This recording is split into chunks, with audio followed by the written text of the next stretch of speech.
तुम्ही पण जर रिव्हिजनच्या नावाखाली सारखं सारखं तेच तेच वाचत असाल तर तुम्ही रिव्हिजन तर तुमची नाही होणार, पण तुमचा टाइमपास नक्की होईल. तर पहिले तर मी तुम्हाला एकच प्रश्न विचारेल की आपण कोणतीही गोष्ट एकदा वाचून कायम लक्षात ठेवू शकतो का? तर त्याचं उत्तर आहे नाही. कारण आपल्याला कोणतीही गोष्ट कायम लक्षात ठेवण्यासाठी रिव्हिजन करणं खूप महत्वाचं आहे. आणि सगळेच टॉपर रिव्हिजन करतात म्हणून त्यांचं चांगलं लक्षात राहतं आणि ते परीक्षेला चांगल्या प्रकारे लिहून येतात. तर नमस्कार, स्वागत आहे तुमचं जीएम लर्निंग मध्ये. माझं नाव विजय आणि आज मी तुम्हाला सांगणार आहे की तुमची जर रिव्हिजन चांगल्या प्रकारे होत नसेल आणि तुम्हाला लक्षात राहत नसेल तर तुम्हाला अशा मी आज 3 गोष्टी सांगणार आहे, ज्या जर तुम्ही लक्षात ठेवल्या आणि मग रिव्हिजन केली तर तुमची रिव्हिजन चांगल्या प्रकारे होईल, अगदी टॉपर सारखी. तर बरेचशी मुलं काय करतात, रिव्हिजन तर करतात आणि रिव्हिजनच्या नावाखाली फक्त ते परत परत तेच तेच वाचतात. जर तुम्ही पण त्यातलेच असाल तर व्हिडिओ पूर्ण बघा, कारण आजची व्हिडिओ जर पूर्ण बघितली तुम्ही तर तुम्ही चांगले रिव्हिजन करायला लागाल. तर चला, कोणत्या त्या 3 गोष्टी आपण एक एक करून त्या बघूया. तर पहिली गोष्ट, पुस्तक सारखं वाचण्याऐवजी स्वतःला प्रश्न विचारा. म्हणजे काय? तर बरीच मुलं काय करतात, रिव्हिजनला बसतात पण ते रिव्हिजनच्या नावाखाली तेच तेच वाचतात आणि त्यांची म्हणून चांगली रिव्हिजन होत नाही. तर तुम्हाला काय करायचंय, सारखं सारखं तेच वाचण्याऐवजी तुम्हाला स्वतःला प्रश्न विचारायचे आहेत. म्हणजे म्हणजे तुम्ही जर एखादं उत्तर पाठ केलं कोणता, तुम्हाला काय करायचंय, त्याच्या बाबतीत तुम्हाला त्या उत्तराबाबत प्रश्न स्वतःला विचारायचे आहेत. ते तुम्ही कसे विचाराल? जसं की या उत्तरात मी काय बघितलं, या उत्तरात काय झालं, या उत्तरात हे कोणी केलं, हे का केलं. जेव्हा तुम्ही असे प्रश्न स्वतःला विचाराल तेव्हा तुम्हाला ते चांगल्या प्रकारे लक्षात राहील आणि म्हणून तुमची रिव्हिजन चांगली होईल.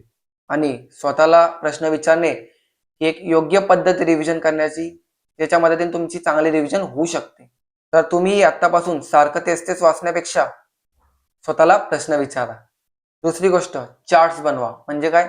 तर तुम्ही काय अभ्यास केला असेल तर तुम्हाला लगेच चार्ट्स बनवायचे त्याचे. म्हणजे तुम्ही जेव्हा रिव्हिजन करायला परत बसाल तेव्हा तुम्हाला परत तेच वाचण्यापेक्षा ते चार्ट्स बघायचे. ते चार्ट्स असे बनवायचे की ते बघून तुम्हाला पूर्ण उत्तर आठवलं पाहिजे. म्हणजे पूर्ण तुम्ही काय अभ्यास केले तुम्हाला लक्षात आलं पाहिजे. त्यामुळे तुम्हाला चार्ट्स बनवल्याने रिव्हिजन करायला खूप मदत होईल. आणि चार्ट्स तुम्हाला असे बनवायचे की जे तुम्ही काही अभ्यास केले ते तुम्हाला पूर्ण लक्षात आलं पाहिजे ते चार्ट्स बघून. असे चार्ट्स जेव्हा तुम्ही बनवाल तेव्हा तुमचा खूप टाइम वाचेल, कारण का तुम्हाला परत परत तेच वाचावं लागणार नाही. तुम्हाला ते चार्ट्स एकदा बघावे लागतील आणि मग तुम्हाला पूर्ण आठवेल. म्हणून चार्ट्स असे बनवा की ते बघून तुम्हाला पूर्ण आठवलं पाहिजे. मग तुमची रिव्हिजन खूप चांगल्या प्रकारे होईल आणि ते चार्ट्स तुम्हाला रिव्हिजन करण्यासाठी खूप मदत करतील आणि तुमची रिव्हिजन त्या चार्ट्समुळे खूप चांगल्या प्रकारे होईल. तिसरी गोष्ट, स्वतःच्या भाषेत शॉर्ट नोट्स बनवा. म्हणजे काय? तुम्ही जर काही पाठांतर केलं, काही वाचलं तर तुम्हाला त्याचे शॉर्ट नोट्स बनवायचे आणि ते स्वतःच्या भाषेत बनवायचे. म्हणजे तुम्ही जेव्हा परत अभ्यासाला बसाल तेव्हा तुम्हाला पूर्ण पुस्तक परत वाचावं लागणार नाही. तुम्हाला फक्त ते शॉर्ट नोट्स वाचायचे आणि ते अशा प्रकारे बनवा की जे तुम्ही वाचले की तुम्हाला पूर्ण उत्तर लगेच लक्षात आलं पाहिजे. आणि जर ते तुम्ही स्वतःच्या भाषेत बनवले असतील तर तुम्हाला ते अजून चांगल्या प्रकारे आठवतील ते वाचल्यानंतर. कारण की आपण जेव्हा स्वतःच्या भाषेत काही लिहितो तेव्हा ते आपल्याला माहिती असतं आपण कसं लिहिलंय, कोणत्या प्रकारे लिहिलंय.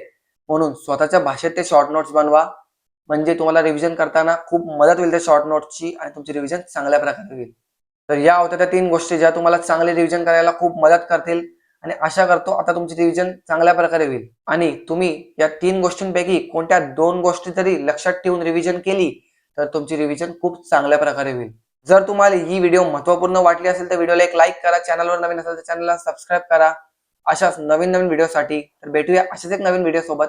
तोपर्यंत धन्यवाद.